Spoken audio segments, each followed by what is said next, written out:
మీ జీఐఈటీ ఇప్పుడు జీజేయుగా మారింది. 2000కు పైగా ప్లేస్మెంట్స్, ఐపీఎం, కేపీఎంజీ వంటి సంస్థలతో ఇంటిగ్రేటెడ్ కోర్సులు. యూపీఎస్సీ కోచింగ్, అడ్మిషన్లు ఓపెన్. ఎన్నాళ్ల నుంచో అడ్వకేట్స్ అంతా ఎదురు చూస్తున్నటువంటి అడ్వకేట్స్ ప్రొటెక్షన్ యాక్ట్ త్వరలో అందుబాటులోకి రాబోతుంది.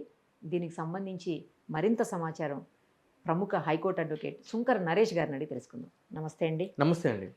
ఎప్పటి నుంచో చాలా అంటే ఒక అడ్వకేట్స్ కావచ్చు, డాక్టర్స్ కావచ్చు, ఇట్లా చాలామంది, తర్వాత మీడియా వాళ్ళు కూడా, జర్నలిస్టులు కూడా ప్రొటెక్షన్ యాక్ట్ కావాలి, ప్రొటెక్షన్ కోసం సపరేట్గా ఒక చట్టం కావాలి, వాళ్ళని రక్షించుకోవడం కోసం అని అడుగుతూ ఉన్నారు.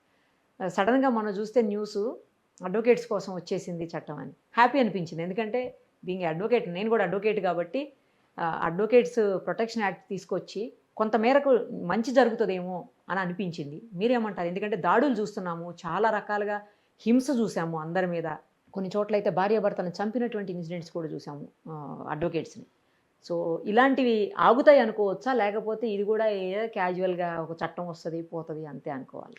ప్రాక్టికల్గా మాట్లాడాలి అని అంటే కనుక చట్టాలు చేసుకున్నంత మాత్రాన దాడులు జరగడం ఆగిపోతాయి, శాంతి పరిరక్షణ జరుగుతుంది అని అనుకోవడం మాత్రం ఒక మిత్ అండి.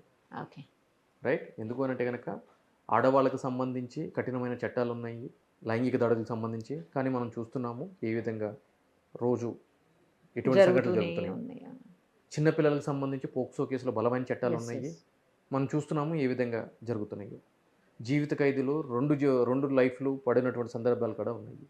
కానీ ఈ అడ్వకేట్స్ ప్రొటెక్షన్ యాక్ట్ గురించి ఎందుకు అంతలాగా పట్టుబడుతున్నారు మన అడ్వకేట్లు అందరూ అని అంటే కనుక, ఈరోజు పరిస్థితి చూసుకున్నట్లయితే కనుక పోలీసులు వాళ్ళ చేతిలో ఎఫ్ఐఆర్ చేసేటువంటి అధికారం ఉంది కదా అని చెప్పని ఒక క్లయింట్ తరపున ఒక అడ్వకేట్ పోలీస్ స్టేషన్కి వెళ్ళి క్లయింట్కి అసిస్టెన్స్ ఇవ్వడానికి పోలీసులు జరిపేటువంటి క్రూయాలిటీ కానీ, ఫిజికల్ అసాల్ట్ కావచ్చు, అదేవిధంగా వాళ్ళ యొక్క హక్కులకు భంగం కలిగించే విధంగా ఏ విధంగా అయితే ప్రవర్తిస్తారో వాటిని ప్రివెంట్ చేసే విధంగా వీళ్ళు లీగల్ అసిస్టెన్స్ ఇవ్వడానికి వెళ్తే ఎంతటి హీనమైన దారుణమైన పరిస్థితి అంటే కనుక అడ్వకేట్ల మీదే పోలీసులు దాడులు చేసి వాళ్ళ మీదే కేసులు పెట్టేటువంటి పరిస్థితి ఉందండి. అదేమన్నా అంటే కనుక ఎఫ్ఐఆర్ చేసే అధికారం అనుకుంది.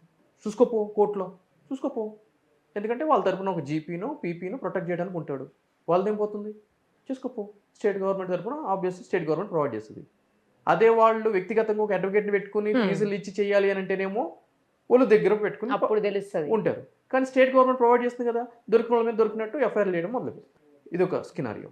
రెండో స్కినారియో ఏంటి అంటే కనుక ఈ మధ్య క్లయింట్స్ కూడా ఒక ఇద్దరు ముగ్గురు అడ్వకేట్స్ దగ్గరికి వెళ్ళటము, వాళ్ళ దగ్గర వీళ్ళ దగ్గర సలహాలు తీసుకోవడము, ఓకే, వేరే అడ్వకేట్ దగ్గరికి వెళ్ళటము, అతనితో చేయడము, అంతా అయిపోయిన తర్వాత వాళ్ళకి ఫేవర్. అడ్వకేట్ డ్యూటీ ఏముంటుంది అని అంటే కనుక క్లయింట్ ఏదైతే కనుక విషయాలు చెప్తాడో, ఏదైతే కనుక వాళ్ళ యొక్క గ్రీవెన్స్ ఉంటుందో దాన్ని విని ప్రాపర్ డ్రాఫ్ట్ రెడీ చేసి దానికి జడ్జిమెంట్స్, సుప్రీంకోర్టు కావచ్చు, గతంలో హైకోర్టు కావచ్చు, వేరియస్ హైకోర్ట్స్ కావచ్చు, ఒక జడ్జిమెంట్స్ అనేవి యాడ్ చేసి సపోర్టివ్గా కేసుకి క్లయింట్ యొక్క ఎగోనీని బెంచ్ ముందు రిప్రజెంట్ చేస్తాడు through in the form of legal. So తీర్పు ఏ విధంగా వస్తుంది అని చెప్పని అడ్వకేట్లకి తెలుస్తుందా అండి? ఎలా తెలుస్తుంది? తెలియదు. ఒకవేళ క్లయింట్కి అడ్వర్స్ ఆర్డర్స్ వస్తాయి అంటే క్లయింట్ వేసిన కేసు వ్యతిరేకంగా వస్తే వాళ్ళు అమ్ముడిపోయాడు, అడ్వకేట్ అమ్ముడిపోయాడు, అంతే. Simple thing, as simple as good, advocate అమ్ముడిపోయాడు అని చెప్పంటాం. ఇన్ఫ్లుయెన్స్ ఉపయోగించి అడ్వకేట్ మీద కూడా 420 కేసులు అనేది పెట్టడం జరుగుతుంది క్లయింట్స్.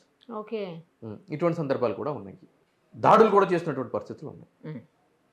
సో ఇటువంటి పరిస్థితుల్లో అడ్వకేట్ అంటే కనుక ఈరోజు సమాజంలో జరిగేటువంటి అవినీతిని కానీ, అన్యాయాన్ని కానీ, ప్రజల మీద జరుగుతున్నటువంటి అన్యాయాలు, అకృత్యాలను కానీ కోర్టు ముందుకు తీసుకుని వచ్చి కోర్టు ద్వారా ఒక సమస్యకి పరిష్కార మార్గం చూపించే దిశగా పనిచేసేటువంటి వ్యక్తి ఆబ్వియస్లీ ఆల్వేస్ థ్రెట్లో ఉంటాడు.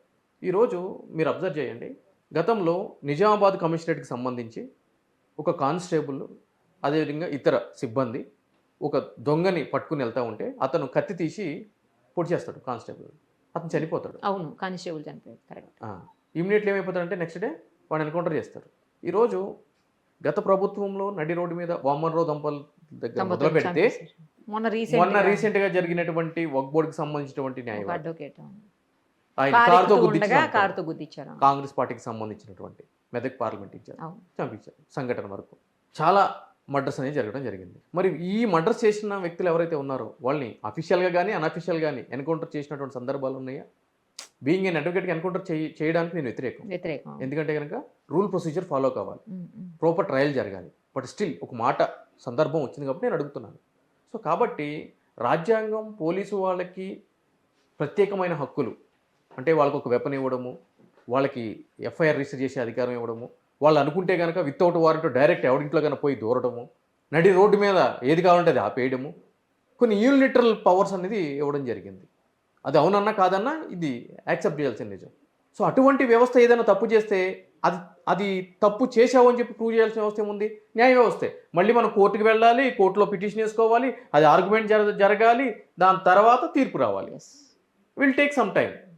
ఎందుకంటే ఉన్నటువంటి పరిస్థితులు, ల్యాక్ ఆఫ్ సఫిషియెంట్ స్టాఫ్ కావచ్చు, జ్యుడిషియల్ వేకెన్సీ పోస్టులు కావచ్చు, వాట్స్ ఎవర్. సో వీటిలన్నింటినీ చూసిన తర్వాత అడ్వకేట్ ప్రొటెక్షన్ యాక్ట్ కావాలి అని చెప్పని ఎప్పటి నుంచో కూడా 2021లోనే ఒక డ్రాఫ్ట్ బిల్ అనేది తయారు చేయడం జరిగింది బార్ కౌన్సిల్ ఆఫ్ ఇండియా. తెలంగాణలో కూడా అడ్వకేట్ రక్షణ చట్టం కావాలి అని చెప్పని న్యాయవాదులు తమ యొక్క గళం వినిపించడం జరిగింది. ఎప్పటికప్పుడు రోడ్ల మీద ప్రొటెస్టులు చేయడం జరిగింది. సో ఈ విధంగా చేసిన సందర్భంలో మార్చ్లో తెలంగాణలో అడ్వకేట్ ప్రొటెక్షన్ బిల్ అనేది అసెంబ్లీలో పెట్టడం జరిగింది. గవర్నర్ గారు కూడా దానికి కన్సెంట్ కూడా ఇవ్వడం జరిగింది. అయితే June 2 తెలంగాణ రాష్ట్ర అవతరణ దినోత్సవం సందర్భంగా GOMS నెంబర్ 41 తక్షణం ఈ అడ్వకేట్స్కి సంబంధించినటువంటి రక్షణకు సంబంధించినటువంటి ఏవైతే కనుక బిల్లులో పొందుపరిచిన అంశాలు ఉన్నాయో అవన్నీ తక్షణం అమల్లోకి వస్తాయి అని చెప్పని ఈ జీవో అనేది రిలీజ్ చేయడం జరిగింది. ఓకే. దాని ప్రకారం ఏంటి అంటే కనుక అడ్వకేట్ మీద కేసు పెట్టాలి అని అంటే కనుక తప్పనిసరిగా ముందస్తు అనుమతి తీసుకోవాలి కోర్టుని. అదేవిధంగా ఎవరైనా సరే అడ్వకేట్ మీద దాడి చేస్తే మినిమం 7 సంవత్సరాల వరకు కఠిన కారాగార శిక్ష పడుతుంది. అంతేకాకుండా 50,000 నుంచి ₹1,00,000 వరకు జరిమానా కూడా విధిస్తారు. అడ్వకేట్ అనే కాదు, అడ్వకేట్ కుటుంబ సభ్యులకు కూడా రక్షణ అనేది కల్పించాలి అని చెప్పని ఈ యొక్క యాక్ట్లో పొందుపరచడం జరిగింది. అదేవిధంగా అడ్వకేట్ అండర్ థ్రెట్లో ఉంటే కనుక పోలీస్ ప్రొటెక్షన్ కూడా అరేంజ్ చేయాలి, అంటే పోలీసుకు తగిన రక్షణ చర్యలు ఏర్పాటు చేయాలని చెప్పి కూడా ఈ యొక్క యాక్ట్లో పెట్టడం జరిగింది. కర్ణాటక, రాజస్థాన్ తర్వాత ఇటువంటి జీవో పాస్ చేసింది మన దగ్గర తెలంగాణలో ఇది జరిగింది. సో ఇది ఇంకా చట్టం కింద రావాల్సినటువంటి ఆవశ్యకత ఉంది. ఇంకా దానికి ఒక ప్రొసీజర్ ఉంటుంది. సో కాబట్టి ఆ ప్రొసీజర్లో ఉంది, జీవో ఉంది కాబట్టి ఆబ్వియస్లీ దాని ప్రకారం ఇది ముందుకు వెళ్ళడం జరుగుతుంది.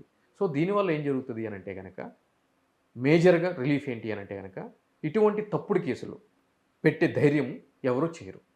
ఏదైతే కనుక పాత సిఆర్పిస్లో 197 అని చెప్పని ఒక ప్రభుత్వ ఉద్యోగి మీద మనము కేసు పెట్టాలి అని అంటే కనుక తన యొక్క పై అధికారుల దగ్గర నుంచి ప్రీవియస్ శాంక్షన్ కావాలి అని చెప్పేటువంటి ఏదైతే క్లాజ్ ఉంటుందో, అదేవిధంగా జడ్జిలు సంబంధించి జడ్జెస్ ప్రొటెక్షన్ యాక్ట్ వాళ్ళ మీద కేసు పెట్టాలి అని అంటే ఎటువంటి ఇమ్యూనిటీ ఉంటుందో, ఈ విధంగా న్యాయవాదులకు కూడా ఇదొక ఇమ్యూనిటీ, ఇదొక రక్షణ చట్టం కింద భావించాలి. సో ఇటువంటి తప్పుడు కేసులు అంటే న్యాయవాదులు తమ యొక్క విధులు ఎటువంటి ప్రలోభాలు లేకుండా, ఎటువంటి బెదిరింపులకి లోను కాకుండా, గురి కాకుండా తమ యొక్క విధులు సక్రమంగా స్వేచ్ఛగా నిర్వహించడానికి ఇది ఒక రక్షణ కవచంగా మనం భావించాలండి. సో ఇన్ని సంవత్సరాల ఈ అడ్వకేట్స్ పడుతున్నటువంటి బాధలకి ఇది ఒక రిలీఫ్ లాగా 100% భావించాలి. ఏది ఏమైనా గుడ్ న్యూస్ అడ్వకేట్స్కి అయితే 100% good news, 100% good news. But does not mean that దాడులు ఆగుతాయి అని అంటే కనుక ఈరోజు prevention is better than cure అండి. క్యూర్ అంతేలేండి. ఎన్ని చట్టాలు చేసుకున్నా ఏం చేసుకున్నా కూడా నేరస్తుడి యొక్క స్వభావాన్ని మనం మార్చలేము. సో కాబట్టి ఈ యొక్క కేసులు ఏదైతే ఉందో కనుక యాజ్ ఫర్ ఎస్ అయితే కనుక ఇది ప్రతి ఒక్కళ్ళు కూడా చాలా జాగ్రత్తగా ఉండాల్సిన ఆవశ్యకత ఉందండి. థ్యాంక్ యూ అండి. Thank you so much.